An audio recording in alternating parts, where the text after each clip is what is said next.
welcome back to Seed Time and Harvest, where we're sharing some practical tips on how to have a garden wherever you are, even now that fall is coming. Now, Jose, what are some things that we talked about during our last video? Well, last time we talked about choosing the right location for your gardening. We saw that we made a mistake for planting right under a tree. You do not want to do that. You want to have an open area, especially when you're talking about fall gardening. Yes. Because it's going to be getting colder. The days are going to be getting shorter. So you want to get as much sun as possible during this season. Yes. So biblically, how do we prep our land for fall planting? Well, there's a scripture in Jeremiah chapter 4, verse 3, that says the following: "For thus saith the Lord to the men of Judah and Jerusalem, break up your fallow ground and sow not among the thorns," or among thorns. Now, a fallow ground is a ground that hasn't been worked. Right. So you need to work the ground. You need to prepare the ground in order for you to be able to sow, even not among the thorns. So you want to get rid of your weeds. You want to get rid of anything that would deter your crop from thriving. Yes. Right, Sharice? That's right. And we looked at that principle when we did the double digging method. We saw where we had to work the soil, add some nutrients so that we can have a productive harvest. Right. Now, another concept that we want to add to preparing the land for gardening is laying out wood chips. We've done this before, and this is something that we've been doing for years upon years with our garden. We lay out wood chips, we plant in that wood chips, and we see, which we will show you also, that there is a significant difference in the growth and the productivity of our plants.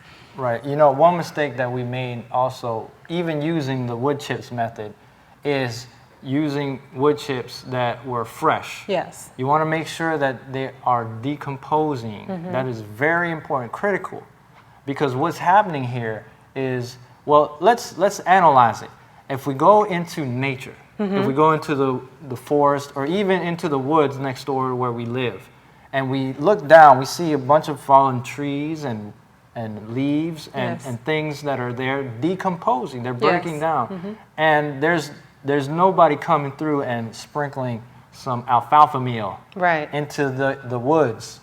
This is all taken care of by God, right? Isn't that wonderful? And the same concept that we see applying in nature, we see that God takes care of the forest and how magnificent they are in terms of the growth of the plants. Yes.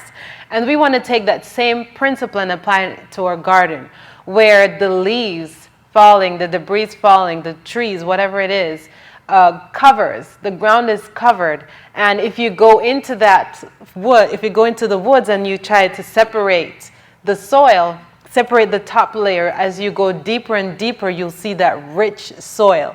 And that's the same thing we get from the wood chips. Of course, as you mentioned, applying fresh wood chips is going to need nitrogen to decompose. So it's going to rob the nitrogen from your soil. So if you plant in fresh wood chips in the first year, you're going to have some problems. But as they start decomposing, then they're going to add to your soil. Because here you can see a prep versus a pre-prep, unprepped soil. Do you want to tell us some more about that? So here we have a comparison, contrasting two of the soils. And really, it's the same soil. Yes. The only difference is that one was not prepared. We didn't put any wood chips. So it's just sand. It's depleted. It's like a beige color. So you can tell that there's not much there, not much living matter. Where now we look at the one where the wood chips were laid, it's the same ground. It's the same land, but the difference is the color. Yes. It's richer. And we've been there for little over 2 years, and that's 2 years of adding wood chips. It's breaking down and it's adding to the content of the ground, so we have that rich, dark color that's making our plants look vibrant. Right. So here we see that in verity, we see that the contrast between preparing and working the ground for that seed to be flourishing later on. Now, if we didn't do that and if we planted directly into that sand, it wouldn't be, the plants wouldn't look as vibrant, Right. and they wouldn't be as girthy. They Yes. wouldn't be as strong. So sandy soil can support life. It can, Yes, because it yes. has grass growing in it. But if you want rich, healthy, productive plants, you're going to have to work that sand. You're going to have to add some things to it. And so we're going to just show you how we prepare our ground for planting.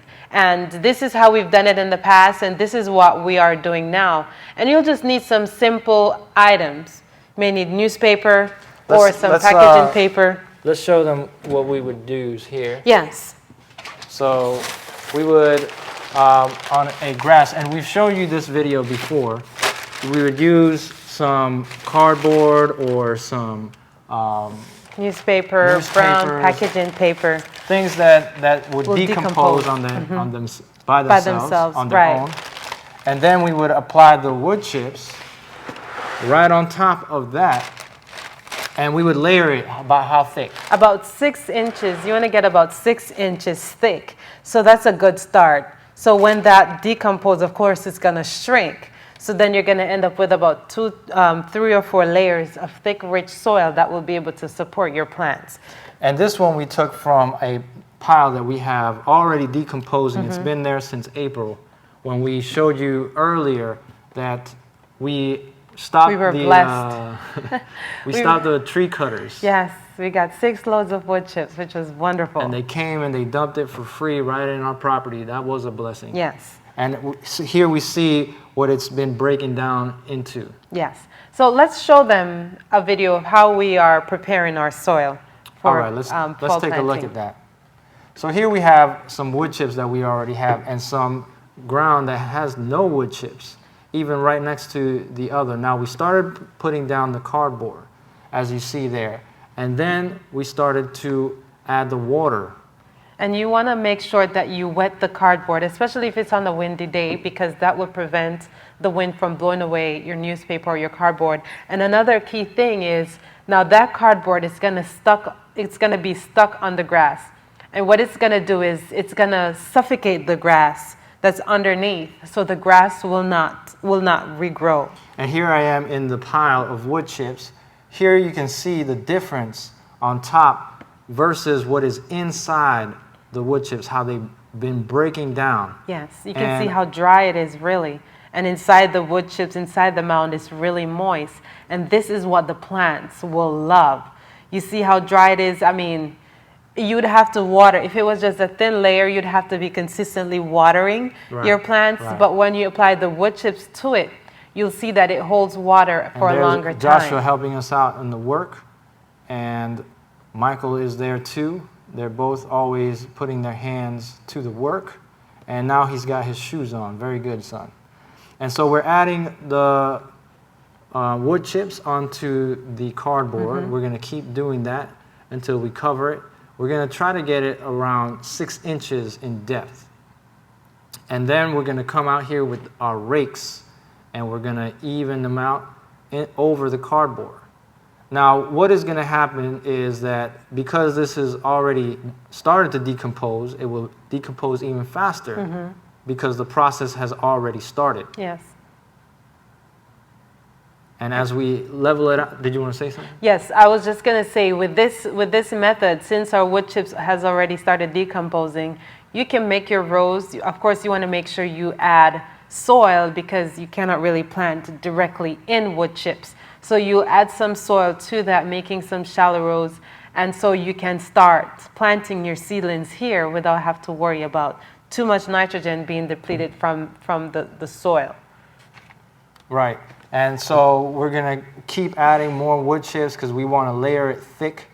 And another thing is, because we have the cardboard, this is actually preparing for the growing season. This is not something that we're going to grow in right away. Right now, right, because we have plenty of space that we need to start covering. So we are getting ready for a spring garden, the cardboard should already be broken down, ready for the soil to go in, ready for the roots to go down in the soil. And that's something that we started earlier in the season for the next season. Right. And that's why we started it before, because we wanted to start breaking down. And with this method, this is very simple, it's very easy. You don't have to, you have less work to do in a sense. You don't have to worry about going in and tilling, and the soil structure remains intact. Because you, of course, you want to allow the soil structure to remain disturbed as very little as possible, because you don't want the microorganism to stop doing what they're doing there. So applying the wood chips to the soil, you're actually building up, and eventually the nutrients will leach down into the soil to create that rich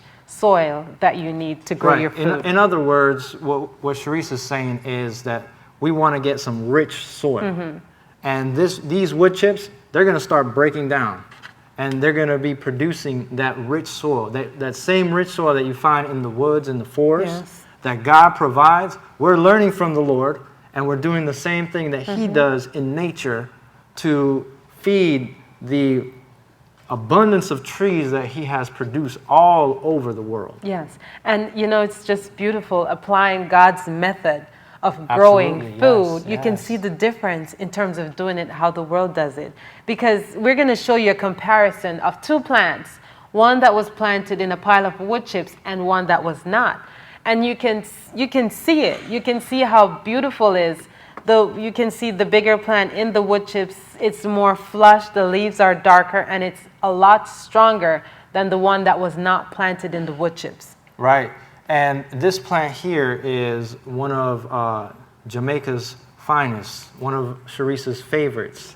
Can you tell us what it is, Sharice? This is a sorrel plant. It's like an hibiscus, and you use the flower or the petal that the flower pops out of to make a tea. And you can even, it's like a juice in a sense, a sorrel juice. That's, a flower? Yes, you can use a flower. It's like a hibiscus. You can use a hibiscus flower, or you can use a red bulb that the flower is going to pop out of to make juice. You usually use the bulb, right, and dry it up? Yes, and then we dry it up, and when you dry it, it lasts a long time. Now, notice the one that is flush, the one that is plump, that one is right next to the pile that we just showed you where I was digging. This one, you can tell that it's twice the size of the other one. And so it's even producing already. And the color, too. You see that it's a richer plant. There's so many things that you can see that are benefiting. So here is the production, the actual what is being produced from these wood chips. The rich soil is producing this lush vegetation. Yes, and this is why we continue to grow in wood chips, because we need healthy plants that will give us the health, the nutrients that we need to have healthy bodies. Absolutely. So wherever you put your plants, whatever soil that you put your plant in, you want to make sure that it's gonna be have high nutrient content, so that when you consume these soil, you won't be eating dead food, but you'll be eating live, healthy food. Right. You don't want to be malnourished eating malnourished food. You want to make sure that it's abundant in everything that you need. Yes. And that's why we need a variety, and that's why education is so important. Right. We need to understand what we need to eat. That's why we grow our own food, and that's why we're doing these videos, so that we can demonstrate to you how to grow your own food. Applying God's methods. Yes. All right. So as you go out there, get your hands to the plow to start preparing for your fall garden. You want to bid you happy planting. Happy planting.